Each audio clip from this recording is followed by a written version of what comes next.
our special guest from the police, of course, Assistant Superintendent of Police, Gilbert Nyaika, Community Liaison Officer of Katwe. Yes, so today we are going to be discussing something that, of course, that has been happening for the past previous days. Of course, we have seen the primaries that have been going on in the National Resistance Movement, and we want the police, of course, we have our representative here who's going to be giving us more information, how they had prepared for this season, these few days that have been a bit tough for voters and leaders as well, but also how prepared they are for the upcoming 2026 general elections. But before we dive into that, kindly do say a hello, good morning to our viewers. Yes, good morning to our viewers and members of the Family TV. I'm glad to be here once again, and thank you for hosting me. Greetings from Katwe Police Division and the entire Uganda Police Force. You're welcome. Thank you. Now, to start off, of course, we are discussing NRM primaries that have been characterized with a lot of chaos. We have seen a lot of violence, and somehow, somewhere, the police has also been involved here and there. So just to start off, how...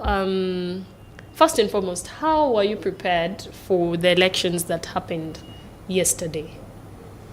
Yes, as Uganda Police Force, we've always been prepared because the mandate were given by the Constitution in making sure that we protect lives and property, we make sure that we deal with civilian authorities, and that is some of our mandates. Yes. And as the force, we have been ready because some of the core duties that we have is okay when elections are being organized to make sure that we participate in these elections, basically by providing security, which we are doing, because the different political parties, away from looking at only NRM that is organized their primaries yesterday, Yes. and which are also still ongoing for the other levels, there are also other political parties. So our role is to actually provide security and make sure that there is peace all over the country. Yes. Yes. Now, we have seen a lot of violent things happening. Of course, in the primaries, we have seen a lot of deaths also happening. How has the police addressed this kind of chaos? It's been very unfortunate that during the party primaries that chaos and violence has gone on. But in one way or another, it was also a lesson to the different players, all through security and even the political spheres, that it also gave us a learning lesson. And we have come in handily to make sure that we control what has been happening. And you must have seen that there have been minimal, basically during the voting, minimal issues that came up. Apart from isolated incidences like one in Kamuli and just a few other small incidences, but we have had a more peaceful primaries ongoing. And that came out through the guidance and strategic leadership at the top of the police. We had the IGP, you must have seen, he moved to these areas that had chaos. Yes. I think a week back. He was in Sembabule, he was in Imbarara, he went up to Chigezi areas, making sure that we prepare. Even the Office of the Political Commissariat at Police has also been involved in making sure that we come out through the community liaison officers to make sure that we sensitize the community, we sensitize the voters and tell them, look here, because these are internal elections. Internal elections, you don't need to come out and fight each other because you're almost the same team. Yes. It's almost like a preparation match that you're going to play against another opponent, and you'd want to come and have test who are those players that you'll have on your starting 11 against the opponent. So with all that, we have come in.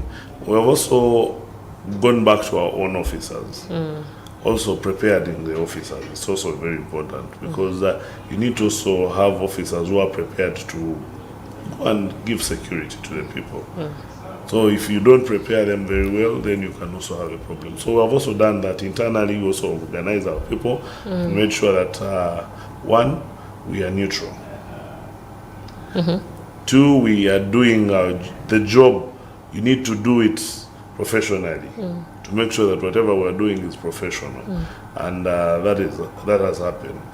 Then we have also gone ahead with those that have engaged themselves in these hooligan activities. They have been arrested, and investigations are going on, and others are going on for prosecution in courts of law. So there's something being done. Yes. Now, you've spoken about neutrality and the police, However, we have seen some areas whereby actually some of the police are involved in some of the shootings that have been happening. If not shootings, there was a story whereby a certain gentleman was actually attacked in his home just a day before the elections. And he claims that the police actually came and are looking for him in his house. So what is the police force doing to see that the police also does not entangle themselves with some of the leaders that probably want the power and they want to stay in certain positions? Now, you see, we also need to differentiate certain things because if you commit an offense, the police will not stop from you from being arrested. Yes, if you have committed an offense, you will have to face the law. So some people are taking the political wave to do certain crimes, and they want to be shielded because they are in different camps. Yeah.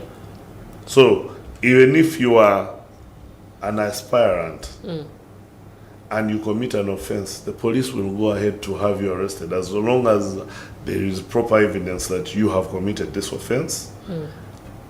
That's good enough for you to be arrested. So I'm thinking that, like I've also told you, that we have also worked on our officers to make sure that they are neutral, to make sure that they're professional enough in handling certain issues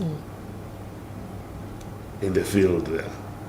But then we shall also not look on when people are committing crime just because they are into politics. However, this was a supporter. Yes, it could be a supporter, but maybe he has been part of the chaos during the elections.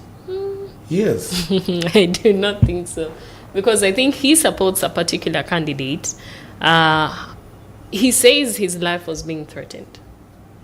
No, you see, because the good thing you also say you're also not very sure about it. Not so. Allegedly. You're also getting third-party news. Not so. So now he cannot come out and tell you the real story because police cannot jump from anywhere and go to arrest a particular person who's just a supporter of a candidate. When there is nothing completely, because when you go to police, there must be a crime committed. There must be an offense. Because there's nothing you're going to come and bring a person at police and say, we are keeping this one here to do what? Unless if we are protecting you, because we can do a preventive arrest, protecting you if we realize that some people might harm you somehow, or there could be a problem, then we say, let's have this person protected. So we have you into our custody on protective measures. Okay. But that's on rare instances. Yes. Okay. Then, of course, we have been seeing this happening. Is there any kind of particular intelligence system that maybe the police has before even these elections happened? Yes. We have one in the forces. We have an intelligence system. The crime intelligence. It's a full department, a directorate of that does intelligence gathering. Yes. Which intelligence is brought, sieved very well. Then most times, whatever operation we do is intelligence led. Okay. But we also have sister forces that we work with. Like in the UPDF, we have CMI. We have very many other sister forces that we're working with, who also gather intelligence Yes. that is brought, sieved, and later on, it's worked on. So we don't just jump from the blue and then you go arresting whoever you find, then you'll arrest everybody. Yes. Okay. Then how many reports have we received so far regarding this violence and chaos? I might not be certain with numbers, but a number of cases came through before even the election. You must have seen in Sembabule, Yes. a number of issues in the eastern Uganda, partly the Katwe corridor. There are a number of issues. So all those have been addressed.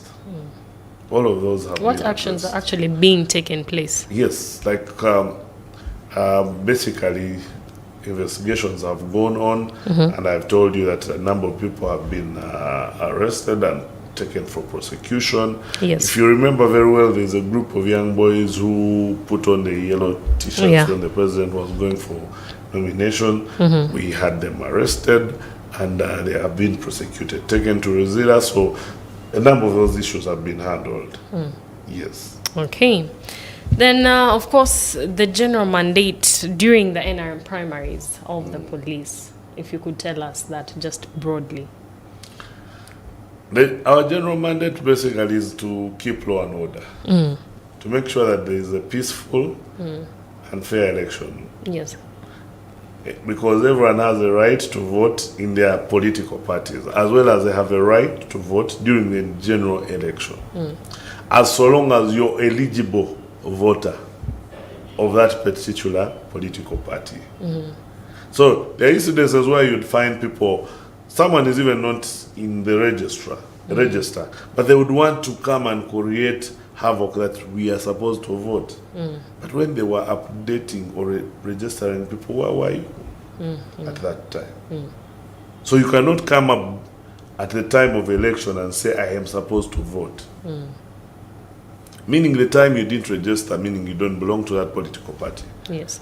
So our role basically is to keep law and order. That's why you see at many of these polling centers, we had polling agents, polling constables. The polling constables, their role is purely to make sure that there is order at the polling centers. People are voting, there is no chaos, and life is moving. Then we also had teams. Yes. That were doing normal patrols, intelligence gathering, finding out what is happening, and that's why you see we had to go through this election. Now, of course, we see that to some extent, some fear has been caused among the people. For instance, that incident that I've given you of the gentleman who says was, attacked in the night. It has instilled some fear in the people, especially when it comes to law enforcement and security agencies. How do you plan to rebuild the trust, especially during these NRM primaries and even as we head into the 2026 upcoming general elections with the public? One, if there are officers who have acted unprofessional, we have the police standard unit, where such officers can be reported, and then they are disciplined. It's not a matter of saying officers attacked me, officers came to my place, they did ABCD, come up and make a claim. You can either go to the district police commander, you can go to the region. Even at the region we have the police standard unit there. So you can go and make a claim, and if these officers are found to have acted unprofessional, Yes. to have not been neutral in giving their service, Yes. because this is why it's called the Uganda Police Force. Uganda is for every Ugandan. Yes. So, meaning if this person has not acted professional, they will be held accountable and punished as per the laws. So I'm asking that if there's anyone who thinks that there are officers who did do their job very well. Maybe they took sides, or then you'll go through a system. But would not keep on going through allegations. Yes. Where someone comes and puts up an allegation because they are candidate, or they themselves have failed to go through, then they use the police as they come and use the police just as something that as a defense for themselves why they couldn't go through. No, we will not allow that also. Yes. Now, we are still having the NRM primaries, of course, at different levels. And of course, even other political parties will have their primaries as well. How prepared are you to see to it that whatever has been happening in Zimbabwe, whatever has been happening in the different constituencies, districts, does not happen in these other primaries with different political parties? No, we're working alongside with the different, because one, these parties should also inform the police on the activities. Okay. Through the Inspector General Police. They should inform him that we're going to have activities, and these activities of ours range from here to this and this, so that the police is ready to provide security for them. Not waking up and saying that now we have an activity today, and you expect the police to come up and preside over your activity or provide security for you. No, they should go through the formal systems, get to the Inspector General Police, inform him of, give him even the calendar or a program of the activities. Yes. That we're going to have the following activities. And these activities, we shall provide security for them. Yes. But we have also seen instances whereby some political parties have actually asked for the security, but for some reason, when that day comes, then the things are shut down. No, you see, there's asking for security. But the security you're asking, because I'll give you an instance. If we are having a national celebration, and then you are organizing to also have an activity that day, and the Inspector General Police tells you on such and such a day we may not have enough security personnel, security to provide for your function, for your activities countrywide, and also look at the national function or these other activities here. Because as we look at that, we also have the core mandate of protecting all Ugandans. So he may look at it and say, no, we are not ready on such a day. Or even at times where you want to put your activity. You may want to bring activity in the center of the town. And we believe, no, if you brought it in the center of town, there are those who are going to be doing business. There are those who are going to work. There are those who are doing ABCD. Yes. We have children. We have schools maybe in the neighborhood. So your activity might disrupt other businesses or other activities to go on. So please change venue. Or it may be a hard area for us to provide security according to the geography of the area. So it's not just a matter of saying that this is what, then you come up just that one day and it's there. Yes. We need actually to sit and plan together. Okay. As you come up with your activities, you sit with police, strategic leadership. You sit with them, you plan and say this is our activity, this is what we're planning. They also guide you on how to do it. Yes. You may have your own plan, but we can guide you because that's our area. Then we come up and say, let's do ABCD. But because some people have their own interests, they will want to pick up political capital from such things, and they'll say, no, that's what we want. Okay. Now, still we're in a season of politics.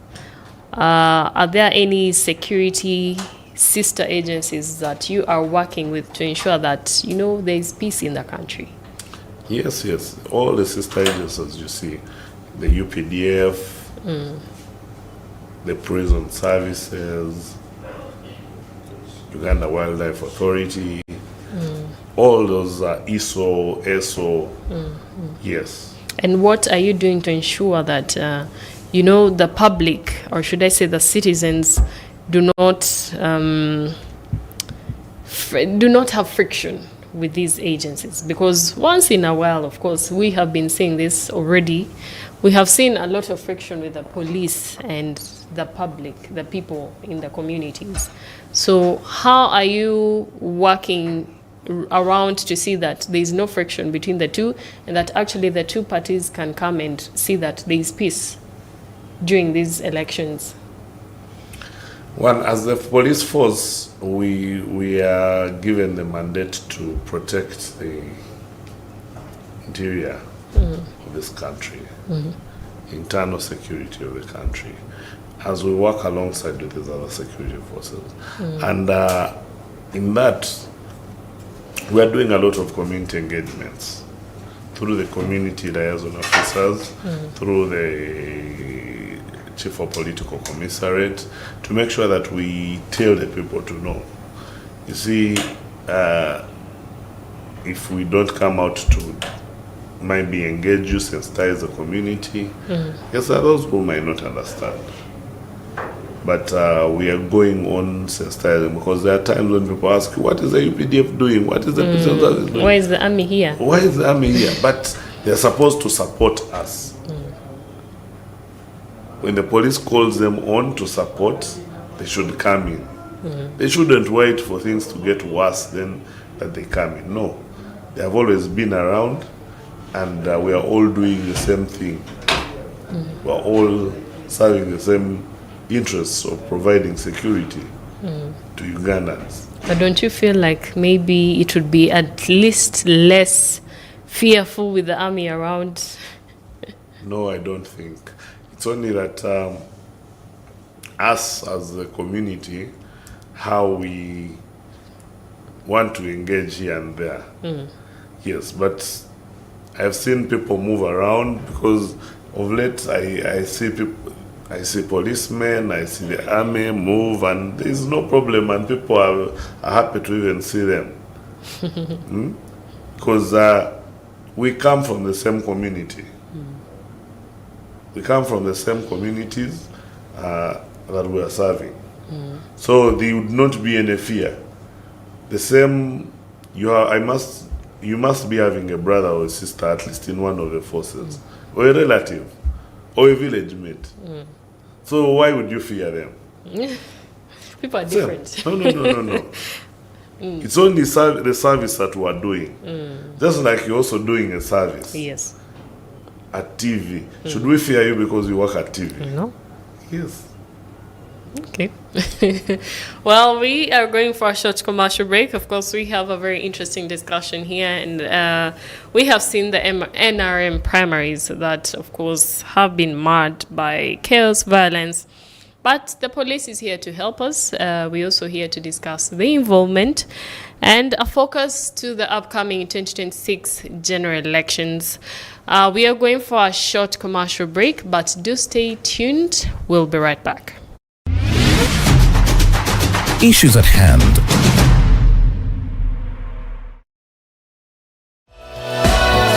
This is Church of Uganda Family TV. Enriching lives. Regulated by the Uganda Communications Commission.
This is Church of Uganda Family TV.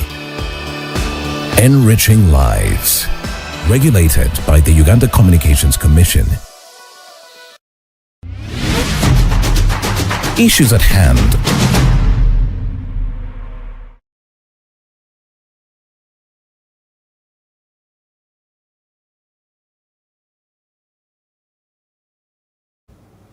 Yes, welcome back. And of course, we are here with a guest, Assistant Superintendent of Police, Gilbert Nyaika, the Community Liaison Officer of Katwe. And we are discussing the police involvement in NRM primaries. And of course, we are looking at the focus to the upcoming 2026 general elections.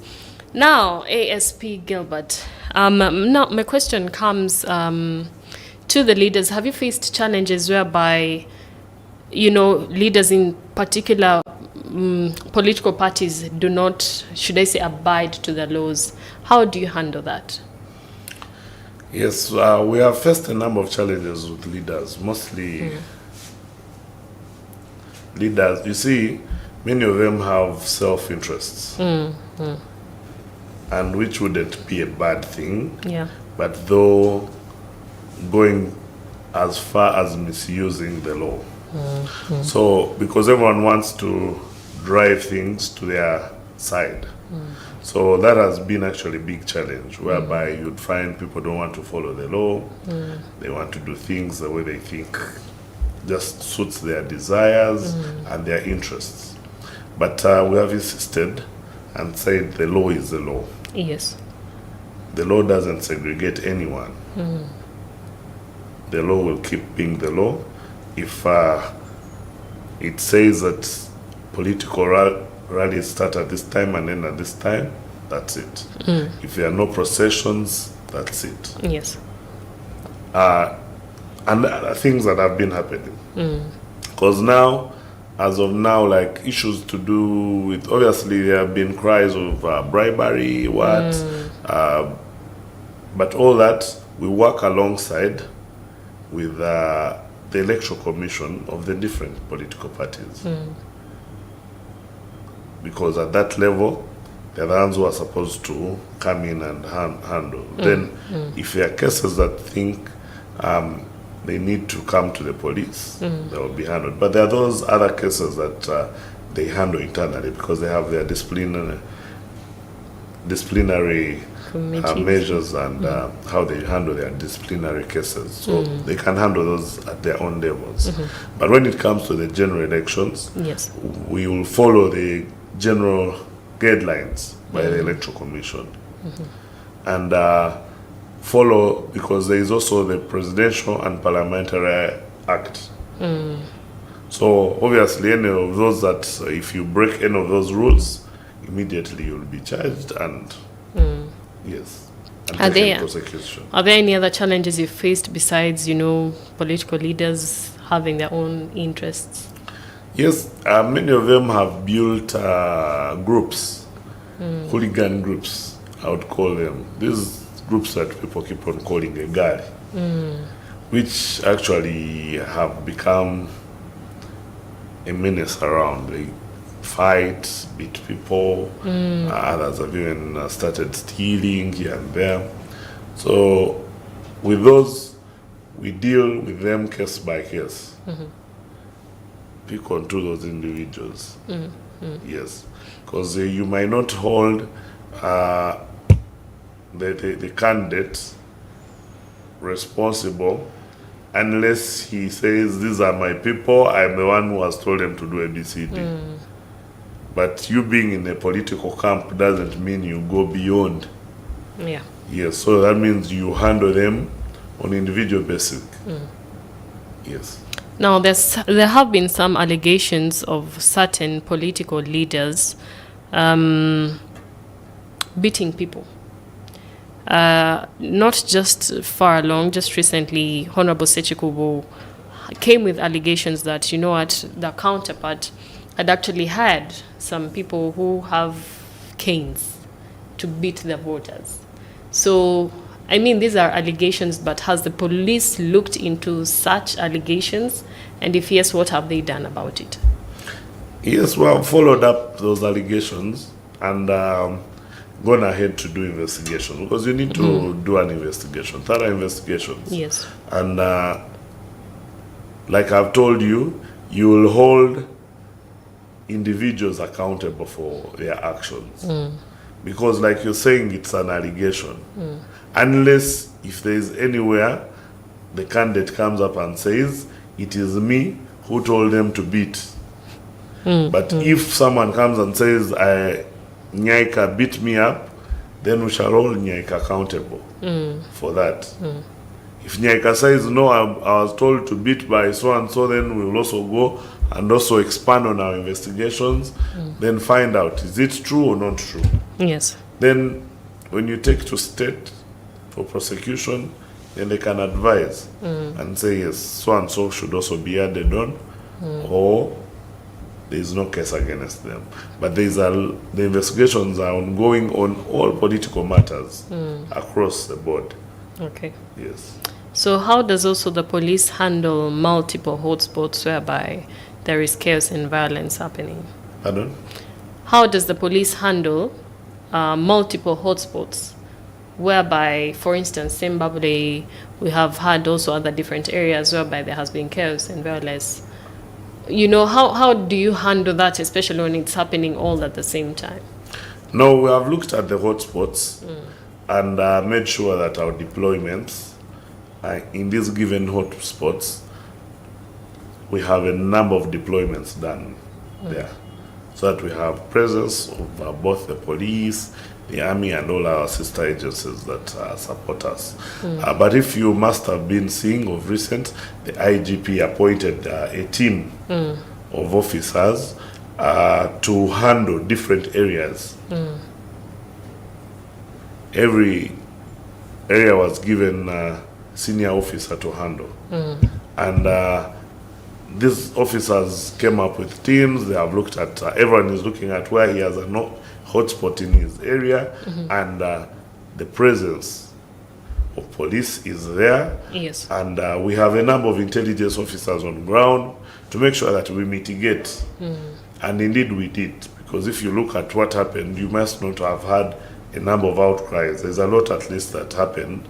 I think people had fear that the elections would be terrible. Yes. But I think it hasn't happened that way. Okay. Now, how do you also ensure that policing political events does not infringe on people's rights to assemble, vote, or express their opinions? No, people have a right. You have a right to express your opinion. But though, how you express your opinion shouldn't also infringe on another person's right. You see, you may want to say something, but the way you bring it, because there are a number of laws that we follow. So if you find that you have gone against any of those, then we'll handle you at that level. Yes. Okay. Then right to assemble, yes, people have a right to, but which type of assemble? If you're going to church, yes. Going to the mosque, yes. Having a village meeting that is lawful, yes. But you are calling up a community, inciting violence, no. Then there will come in. Now, I'd like to ask, how does a village meeting that is lawful look like? No, the chairman LC1, you see, he's mandated to call for village meetings. So if he's calling for one, and in the village meeting, it's basically, the agenda is very clear, it's handling village matters, it's a lawful meeting. Okay. But if the chairman is calling to incite violence also, then it will also be handled at that level. Okay. Now, how does the Uganda police force manage crowd control and respecting constitutional rights? How do you handle that? You know, you have to control the crowd, but at the same time, you don't have to infringe on people's rights. We have a trained up team that does crowd control.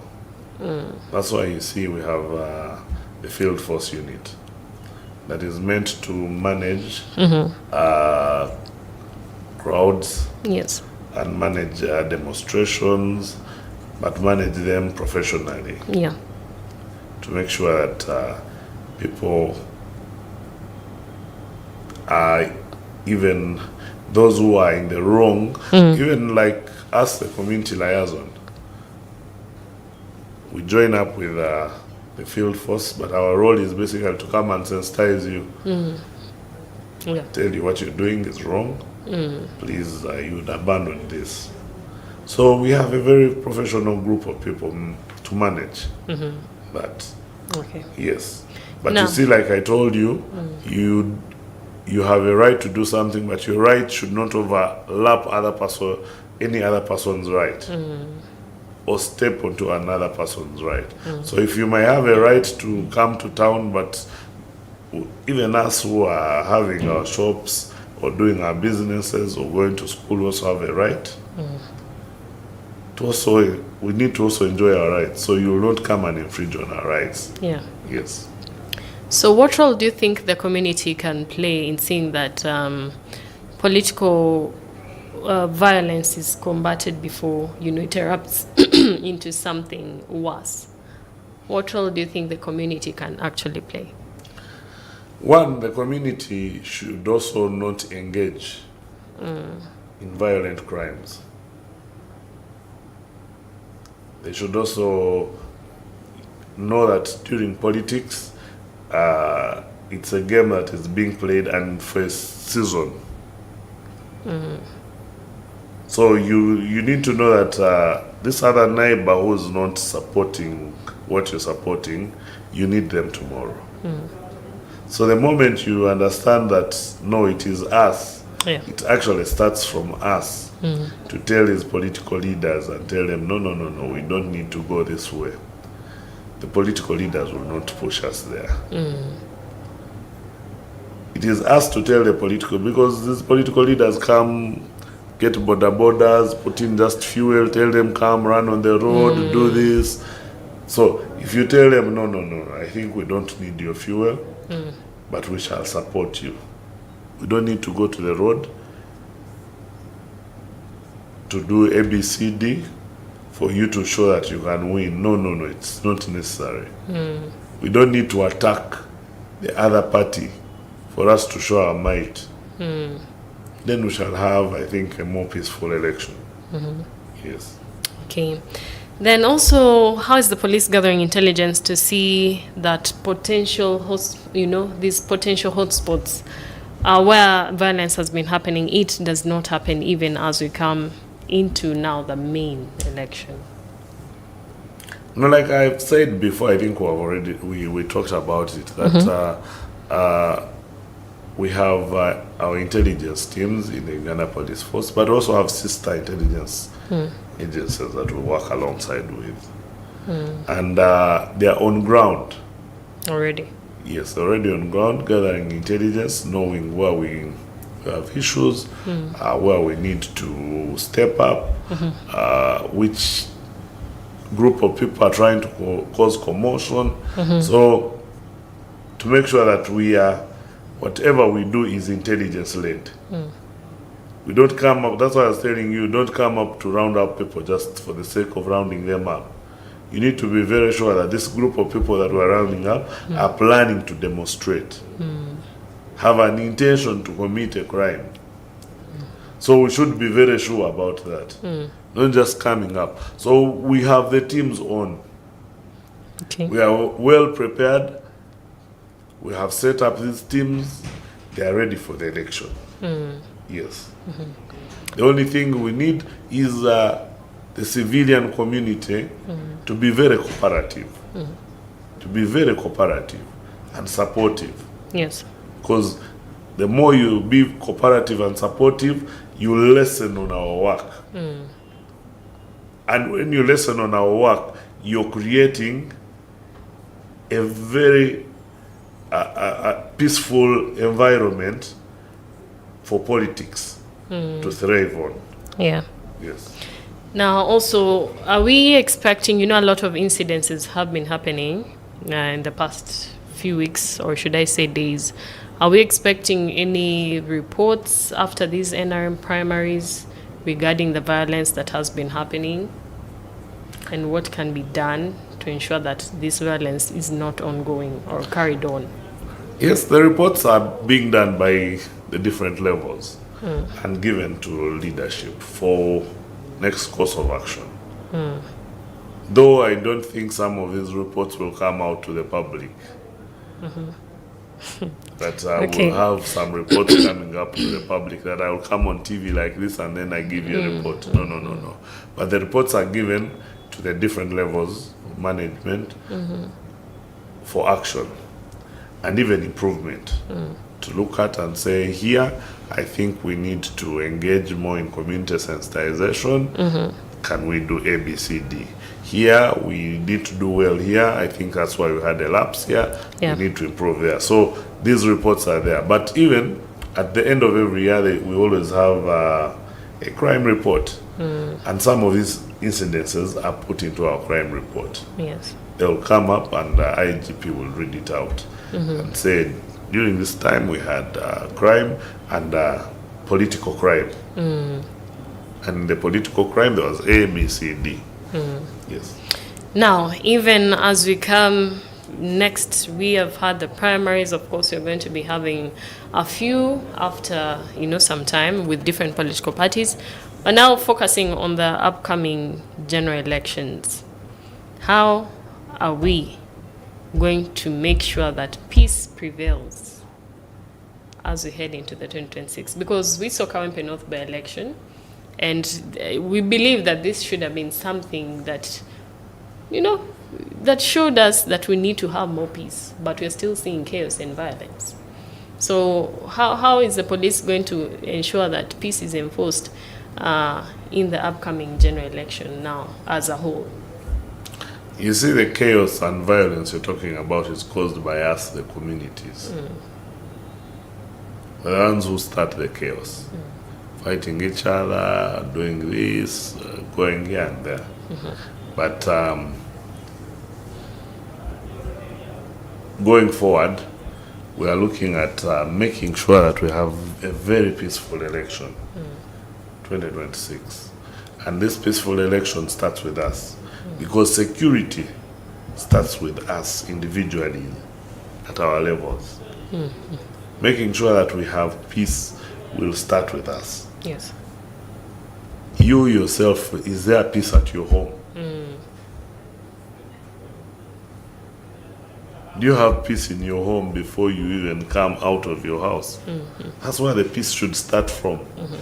And who creates that peace in your home? It should be you, as the head of family. Yes. You're the chairperson of the security committee in your home.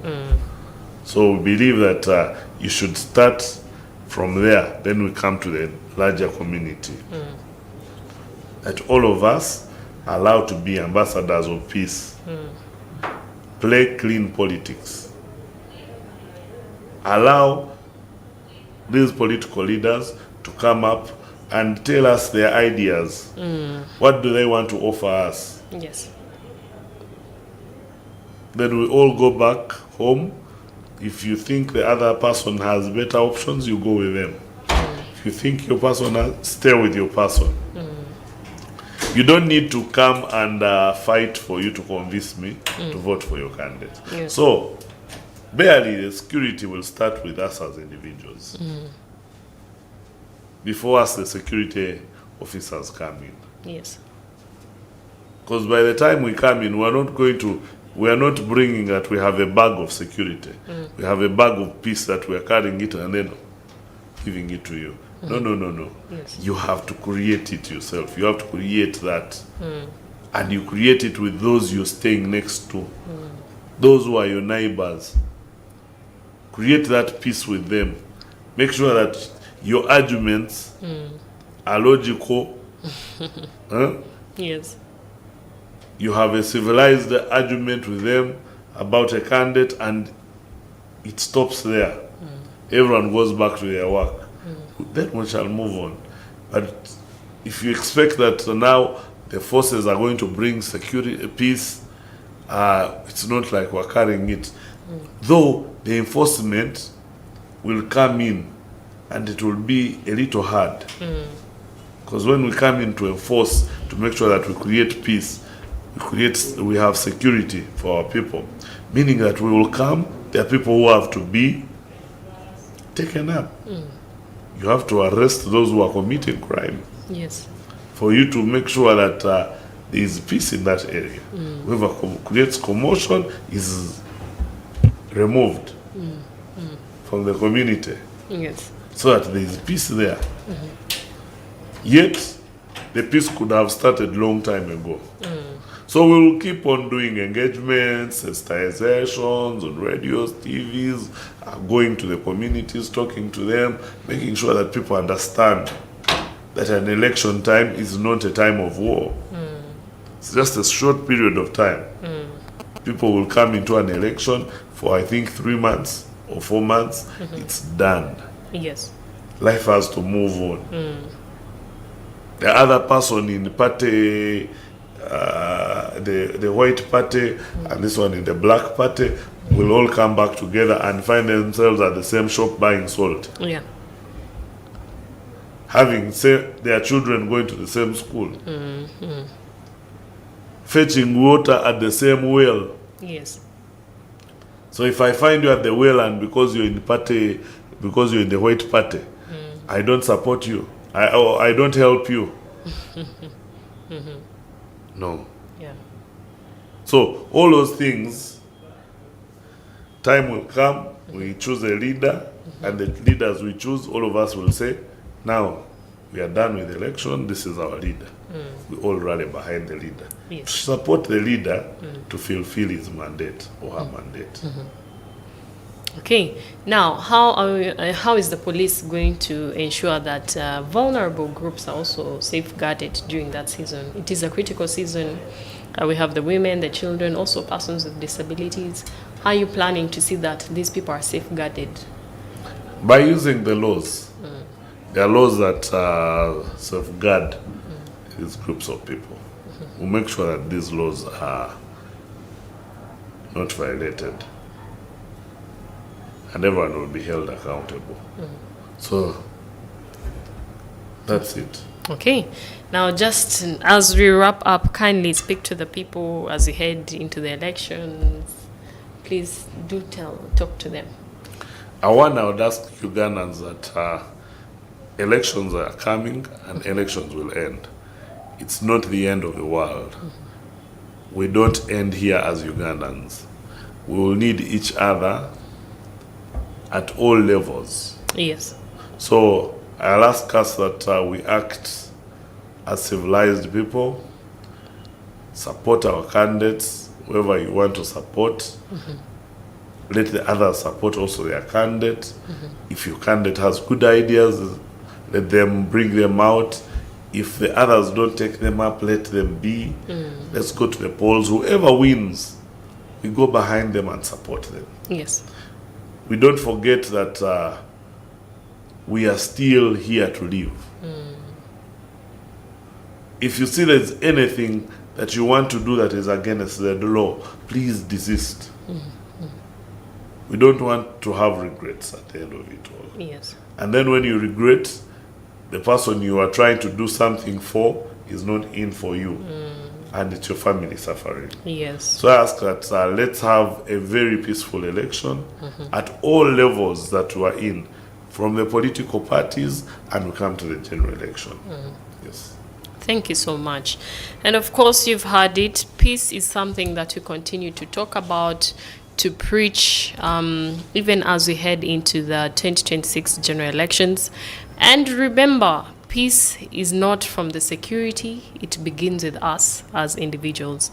So if we do all want a peaceful election, then we need to ensure that it starts with us and only us. The police will be there to do their work in case you feel like you do not want to be peaceful. They are very ready for the upcoming elections, but of course we do hope that we shall not get to that point. And of course, we do want to thank you for joining us here, and of course for having this insightful discussion with us, ASP Gilbert Nyaika, who has been in studio with us here at Church of Uganda Family TV.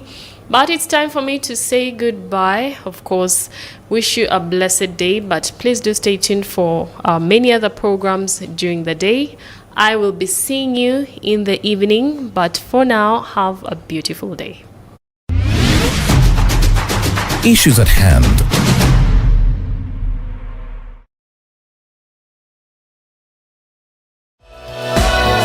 This is Church of Uganda Family